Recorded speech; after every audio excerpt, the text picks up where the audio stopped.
আল্লাহ পাক এবং তার রাসূল আমাদেরকে এমন কি কি কাজ বলেছেন যেই কাজগুলো করলে আমরা সরাসরি আল্লাহর ভালোবাসা পাবো, ঠিক নাই? আমি অল্প কয়েকটা কাজ বলে শেষ করছি। এক নাম্বার, আল্লাহ এবং তার রাসূল আমাদেরকে জানিয়েছেন আমরা যদি তাওহীদের উপর থাকতে পারি, একত্ববাদ, লা ইলাহা ইল্লাল্লাহ, আল্লাহর ভালোবাসা পাবো ইনশাআল্লাহ। যে ব্যক্তি শিরকের পাপে লিপ্ত আছে সে আল্লাহর ভালোবাসা পাবে না, যতক্ষণ না সে তওবা করে ফিরে আসছে। অতএব আল্লাহর ভালোবাসা পাওয়ার জন্য এক নাম্বার কাজ কি ভাই? আল্লাহর তাওহীদের কালিমা লা ইলাহা ইল্লাল্লাহ এর উপর থাকা, শিরক বাদ দেওয়া। শিরক সম্পর্কে জানার জন্য একটা বই পড়েন, কিতাবুত তাওহীদ। কি নাম বললাম? কিতাবুত তাওহীদ। একটাই পড়েন, দেখবেন ইনশাআল্লাহ শিরক কাকে বলে, কত প্রকার, কি কি, কোন কোন কাজ করলে শিরক হয়, সব জানতে পারবেন ইনশাআল্লাহ। এই বইটা একটু কঠিন, এই বইটার ব্যাখ্যা বের হয়েছে, ব্যাখ্যা যুক্ত বই কিনবেন এবং যেগুলো বুঝবেন না ওলামায়ে কেরামকে জিজ্ঞাসা করবেন, কারণ সবগুলো কিন্তু বুঝতে পারবেন।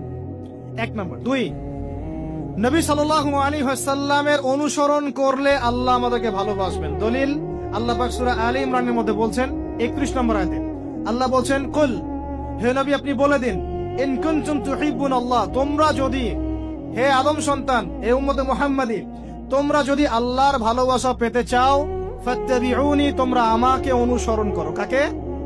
আমাকে বলতে কাকে? রাসূলুল্লাহ সাল্লাল্লাহু আলাইহি ওয়াসাল্লামকে। তাহলে কি হবে? ইউহিব্বুকুমুল্লাহ, আল্লাহ পাকও তোমাদেরকে ভালোবাসবেন। বলে সুবহান, আল্লাহ আমাকে ভালোবাসবেন ইনশাআল্লাহ। আর কি? ইয়াগফির লাকুম যুনুবাকুম, আল্লাহ পাক তোমাদের সমস্ত গুনাহ মাফ করে দিবেন। আল্লাহু গফুরুর রহিম, আল্লাহ পাক পরম করুণাময়, অসীম দয়ালু। তার মানে আল্লাহকে পাওয়ার, আল্লাহর ভালোবাসা পাওয়ার দুই নাম্বার কি মাধ্যম? নবী সাল্লাল্লাহু আলাইহি ওয়াসাল্লামের সুন্নাত অনুযায়ী জীবন গড়া। ভাই শুরু করব কোত্থেকে? শুরু করবেন চেহারা থেকে। কোত্থেকে? চেহারায় দাড়ি ছেড়ে দিব ইনশাআল্লাহ, রাজি আছি তো? গোফ ছোট করে ফেলবো ইনশাআল্লাহ, রাজি আছি তো ইনশাআল্লাহ?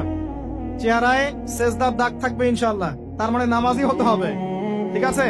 পোশাক পরিচ্ছদ হবে রাসূলুল্লাহ সাল্লাল্লাহু আলাইহি ওয়াসাল্লামের মতো, ঢিলে ঢালা মুত্তাকিদের পোশাক। চুল হবে কার মতো?